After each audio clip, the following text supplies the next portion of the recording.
Hey everybody, welcome back to another very exciting Adobe Live. I am your host, Jesús Ramirez. In today's pro tip episode, I'm going to show you how to work with Blend If in Photoshop. Blend If, in my opinion, is one of the most powerful tools inside of Photoshop. It allows you to blend images together in very powerful ways. In this episode, I'm going to show you all about how it works with 3 different examples. Before we get started, I just want to quickly say hello to the chat. Thank you so much, everybody, for joining me.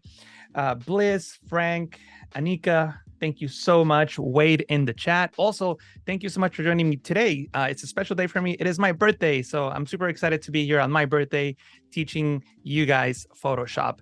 Like I said, we're going to talk about Blend If with 3 different examples. We have a lot to cover, so I'm just going to jump right into Photoshop and get right into it. One thing I should mention is that if you have any questions, make sure that you join me right after the episode on Discord. I'll be taking questions on Discord. You'll be able to see my screen, see my face, and we can communicate one-on-one. I'll actually be able to hear your voice. So if you want to talk to me one-on-one on Discord, make sure that you go to the link below in the description as soon as the episode is over. That'll be in about 30 minutes. So I'm going to jump right into Photoshop and we're going to talk about Blend If. Let me enable this group. And before I actually show you the actual examples, I want to talk a little bit about how it works, a little bit of technical background on Blend If. That way the examples make more sense. So we have this angle gradient going from white all the way around to black. And if you double click to the side of the layer, Photoshop will bring up the layer style window. You can also get to it by clicking on the FX icon and going into blending options. From the layer style window, you'll see this box here called Blend If. This is a really interesting box. And like I said, in my opinion, is the most powerful features that Photoshop has to blend layers together. There's basically 2 options, this layer and the underline layer. The this layer option controls the layer that you're currently on. So I'm currently on the angle gradient layer, the layer that's highlighted in blue here. Underline layer simply means all the layers below. It could just be one layer or all the other layers. Whatever pixels showing through from the layers underneath, that's what that slider controls. When you click and drag on the black point, notice what will happen to the circle. See how it starts disappearing? See that? This is because Photoshop is telling us that this layer will be visible from 0, which is black, all the way to 255, which is white. But when we drag this over to the right, Photoshop now is telling us that this layer will only be visible between a value of 80, which is this dark gray here, all the way to white. And this is represented by the circle here. Anything between 80 and 0 will be completely invisible. In other words, black all the way to this shade of gray will be invisible. And I can keep dragging this to the right, and you can see how that works. The white point on the other side works exactly the same way. Now, Photoshop is hiding pixels that are a value of 138, the shade of gray that you see here, all the way to white. So basically, everything in this area becomes invisible. If you hold Alt on Windows, Option on the Mac, as you click and drag, you can split this point in half and create a smooth transition between invisible pixels. This is now telling us that anything that is 0, which is black, all the way to 37, which is this dark shade of gray, will be completely invisible. Anything that is any value that is larger than 37, all the way to 94 will have a gradual transition between invisible. And after 94, everything will be 100% visible. So this is the basics of how Blend If works. The difference between this layer and the underline layer is that the underline layer brings pixels up. Instead of hiding the pixels of the layer that of the layer below, it will bring them up. So watch what happens when I click and drag on this underline layer slider. See that as soon as I start dragging past a certain point, Photoshop starts hiding the pixels of the current layer that I'm on, and it starts pushing the pixels of the layer below up. See that? So it just brings pixels up. That is the basics of Blend If. Blend If also works with channels. We're going to get a little bit into that in a moment, but for now, this is all we need to have in mind. So that's great. How can we use that on an actual photo? Like, how is that beneficial? One of the ways that you can work with Blend If is by creating effects with portraits. There's an endless amount of effects that you can create with Blend If and portraits. I'm just going to show you a few examples so you can get an idea of how this works. So With this layer selected, I'm just going to create a solid color fill, and I can just make it whatever color I want. The color really doesn't matter. I'll delete the layer mask. You don't have to, but I'm only doing it so that you can see that there is no mask. It's just blending that we're doing here. So I'll double click to the side of the layer to bring up the layer style window. And what I can do now is with the underlying layer, I can start bringing pixels up, right?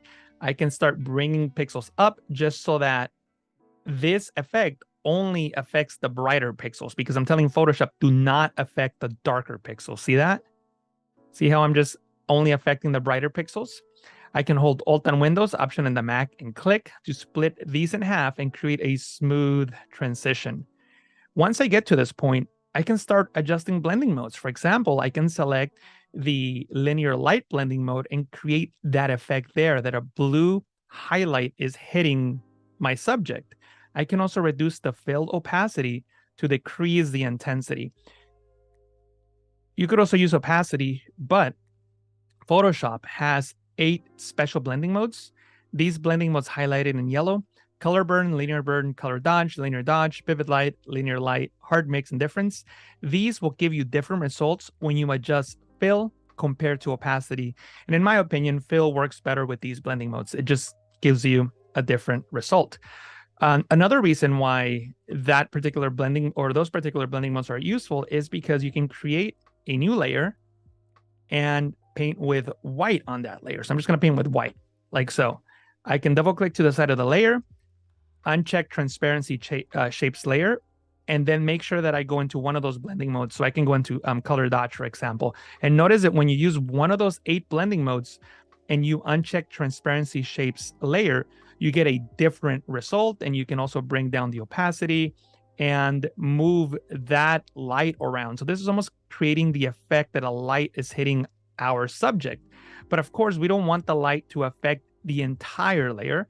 We only want the light to affect the highlights of the image to make it more realistic. So we can use blend if for that.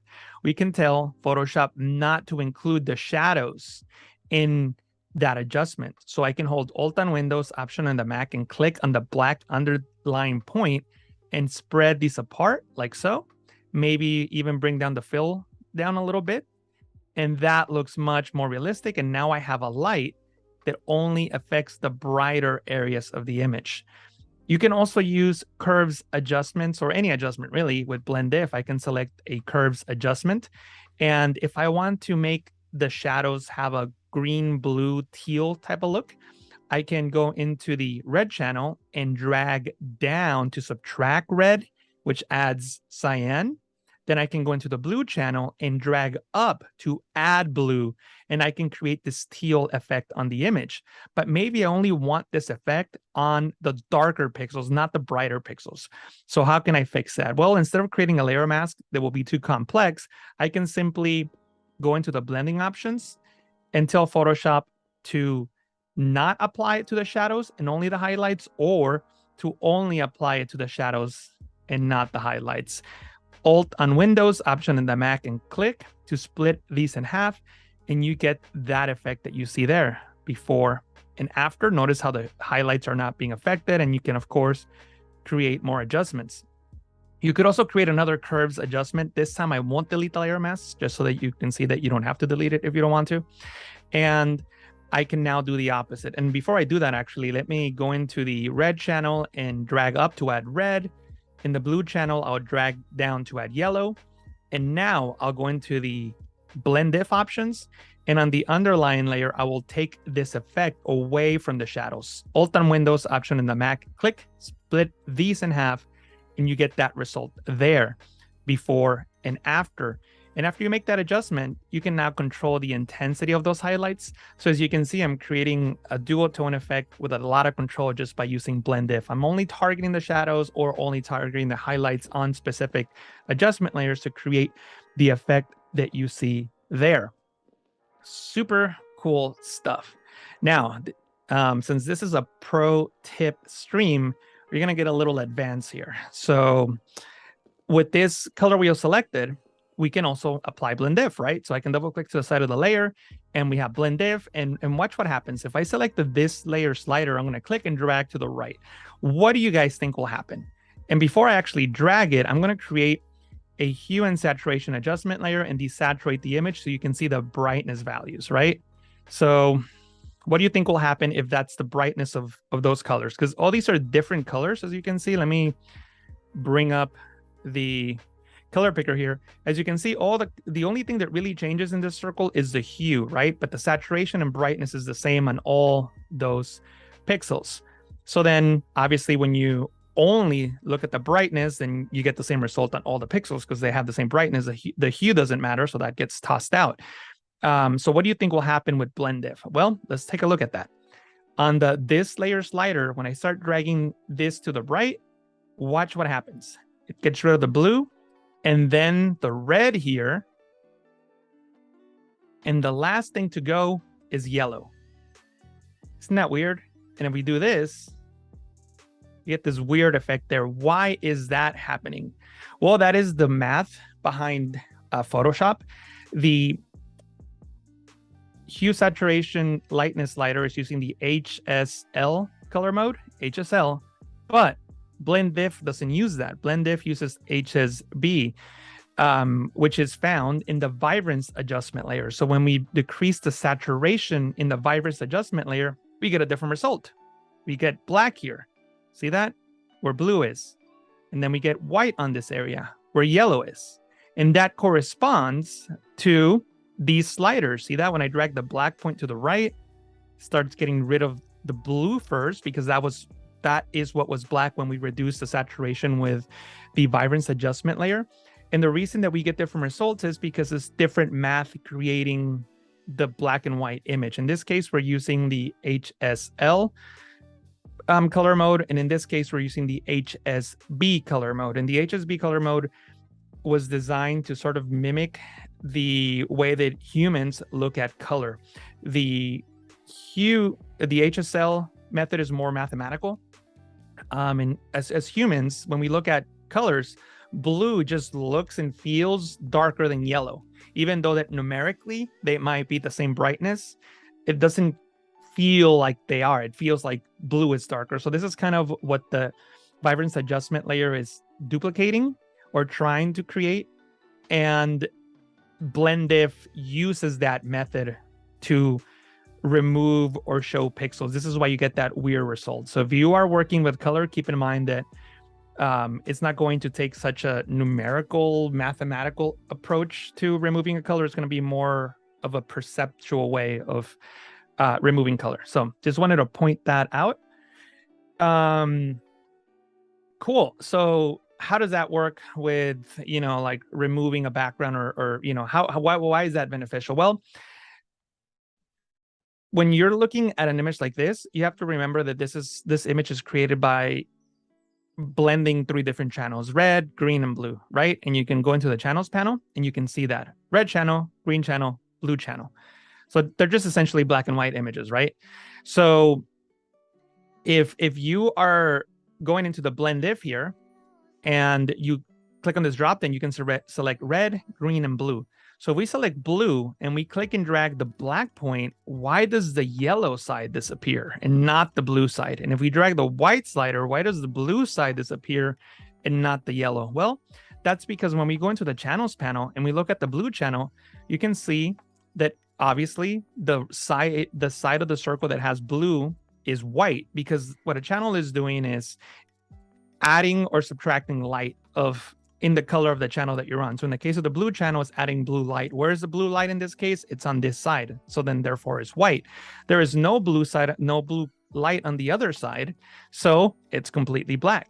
The point is that Photoshop is using the black and white image in this channel to create that mask, if you want to call it that, or that blend, probably better said. So when I go into the blue channel here, on this slider, if I click on the black point, that will be where there is no blue light. Well, there's no blue light on this side. Yellow is the opposite of blue, so no blue light, and that disappears. Also, you can hold Alt on Windows, Option in the Mac, and click, split these in half, and you get that result. And if you want to remove things that are blue or that have blue light in it, then you go into the white point here and drag over to the left, click, split those in half, and it creates that transition. So how can that help us? Well, check this image out. This is just a photo, and I want to place that sky on this photo. If I go into the channels panel and look at the different channels, you'll notice that the blue channel is pretty much what I want, right? I want the white sky to be gone, and I want to keep everything else. So this is pretty much black and white. I know it's not 100% perfect, but it's close enough. So I can actually use that channel as a way to blend images together. So I'll double click on the side of the layer here, and I can go into the blue channel and then drag the white point where the blue light is, and watch what happens to the sky. It disappears, right? And then you can hold Alt on Windows, Option on the Mac, and click, split these in half to create a smoother transition between visible and invisible pixels. Press OK, and now I can move this around. See that? Pretty cool. And I didn't have to worry about creating like a very intricate mask. Everything works fantastic. So I highly recommend that you check out BlendIf. I see someone in the chat said, I think Bliss Art said it's magic. Yeah, it's very magical. I highly agree that it's very magical. Let's move on to the next example.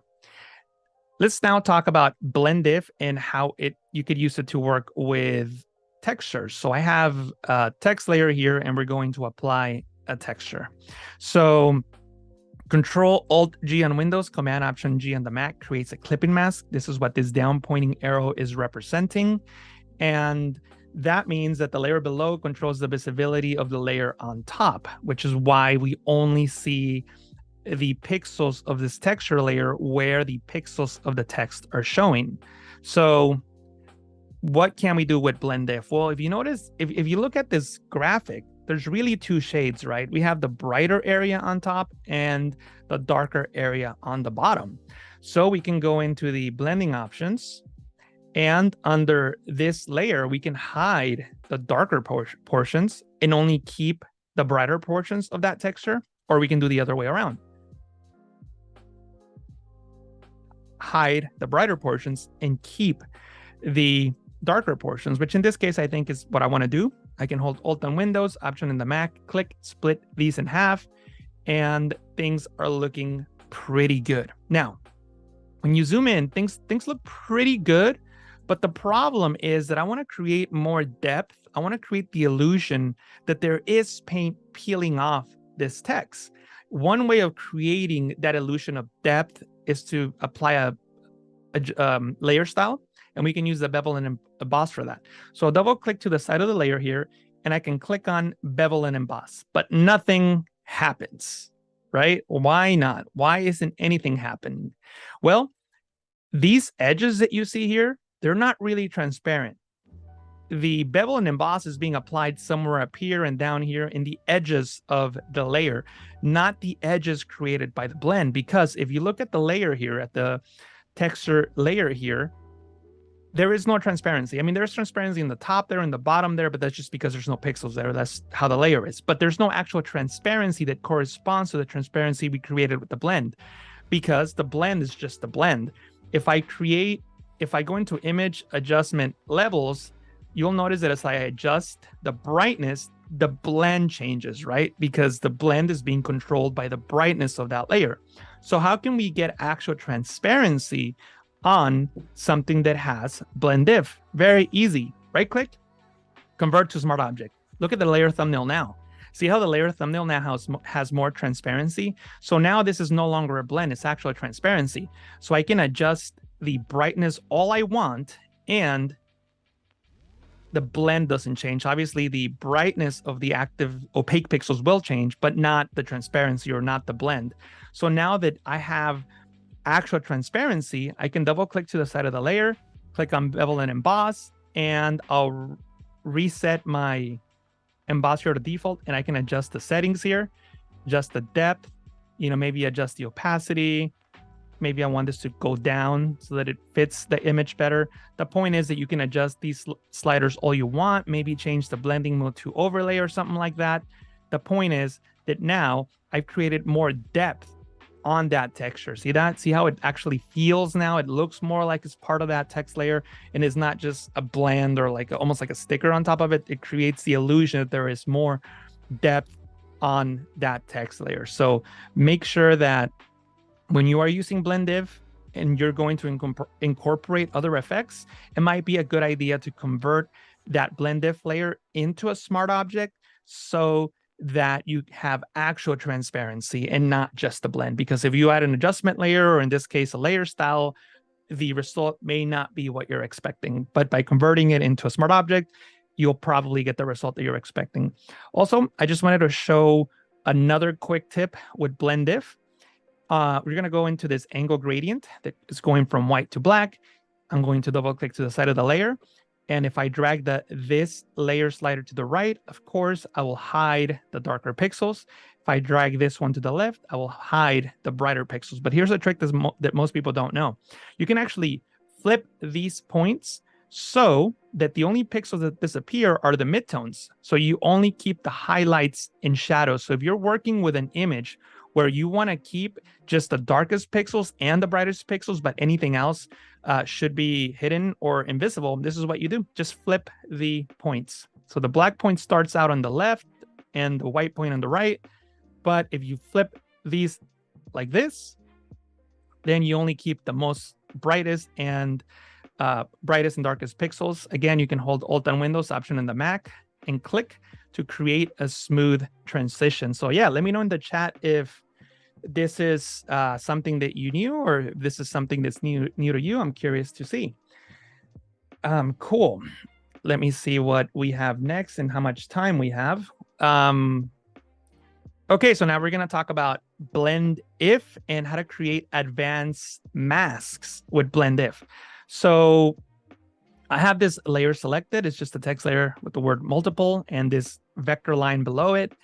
And if I wanted to create a transparency in the shape of cracks and grunge so that the text could have breaks in it and I could see the background behind it, I could, of course, create a layer mask. But the problem is that once I create a layer mask, it will only affect that one layer, right? It will not affect the line layer, the vector layer below. And you're probably thinking, well, you can put those two into a group and then apply the layer mask to that. And in this case, you will affect both. And that is correct. I affect both.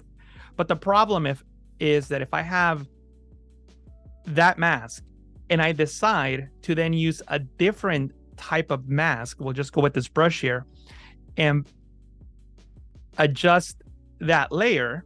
I'm painting with black, which is hiding pixels, by the way.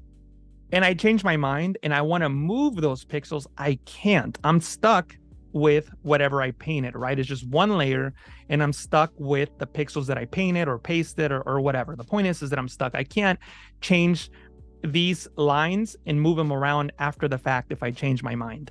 So one way of getting around that is by creating sort of like a fake layer mask by using blend diff.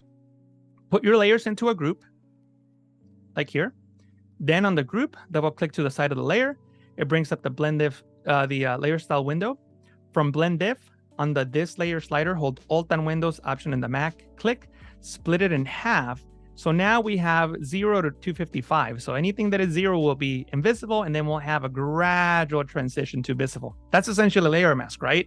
Anything with a layer mask that is black will disappear. Anything that is white will appear, and there's a gradual transition in between the grays. Exactly the same here. So I'll press OK, and that means that if I create a layer on top of that and clip it to the layer below, Control-Alt-G on Windows, Command-Option-G on the Mac, I can paint with black, and Photoshop will hide those pixels, right? But then I can create another layer, clip it to the layer below, and paint with black again. I'll use a different brush so that you can see the advantage of this. I'm just going to create that weird adjustment. It doesn't look great, but I think it'll help illustrate the point. Is if I change my mind and I want to move these pixels around, I can move them around. The transparency stays. If I want to move these around, I can, because the transparency is with the blend diff, and I'm just using these layers almost as fake layer masks. And if I don't like this, I can just delete it. Something I would never be able to do with a layer mask. Also, if you have an image like this one, I can clip it to the layer below and then go into image adjustment, hue and saturation, and just make it black and white so that there is no color introduced, and then change the blending mode to multiply so that only the dark pixels show on that layer. Now I have these cracks that are actual transparency. It's almost like applying a layer mask from an image, but I have the capability of stacking those because I can stack this grunge layer as well, change the blending mode to multiply, and I can create that cool effect there. But if I change my mind, I can move the cracks around and I can move the grunge around and things still remain transparent. So it's a way of creating advanced masks with multiple black and white layers. The important thing is to change the blending mode to multiply. If you leave it set to normal, the white pixels will show white reveal. So it'll kind of destroy the transparency effect from the layers below. But anyway, I know that I went through a lot. If you have any questions, I'm going to be on Discord as soon as we are done with this stream. Look on the link below in the description so that you can join me on Discord. I'll be able to hear your voice so you can talk to me and ask me any questions about the things we just discussed today. I know that was pretty fast, but I wanted to get everything in there in the allotted time. Anyway, thank you so much. I appreciate the birthday wishes, and I will see everybody on Discord in just a few moments. Thank you, everybody, and I'll talk to you soon. Bye.